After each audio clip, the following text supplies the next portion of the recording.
Video obtained by Reuters showed the immediate aftermath of blasts in Kyiv Thursday. Smoke and fire could be seen from the wreckage, debris on the street. Emergency services rushed to the scene after the city's mayor said Russia fired 2 missiles into the Ukrainian capital during a visit by UN Secretary General Antonio Guterres, who earlier met with Ukrainian President Volodymyr Zelensky for talks focusing on efforts to evacuate civilians from the Russian-besieged southern port of Mariupol.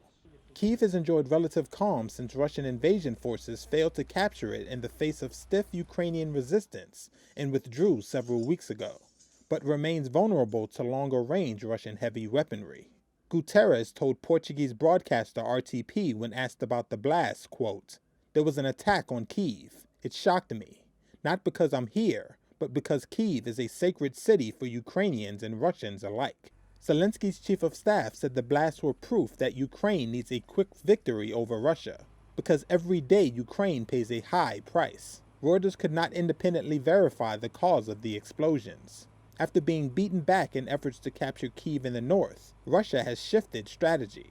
Russian forces are now entrenched in the east, where Moscow-backed separatists have held some territory since 2014, and also hold a swath of the south they seized in March. President Vladimir Putin calls Russian actions a special military operation to disarm Ukraine that became necessary as the United States was using the country to threaten Russia, and Moscow had to defend Russian-speaking people from persecution.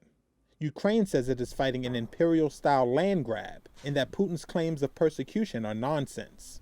Western countries have ramped up weapons supplies to Ukraine in recent days, as the fighting in the east has escalated. More than 40 countries met this week at a U.S. airbase in Germany, and pledged to send heavy arms such as artillery for what is expected to be a vast battle of opposing armies along a heavily fortified front line on open, flat terrain.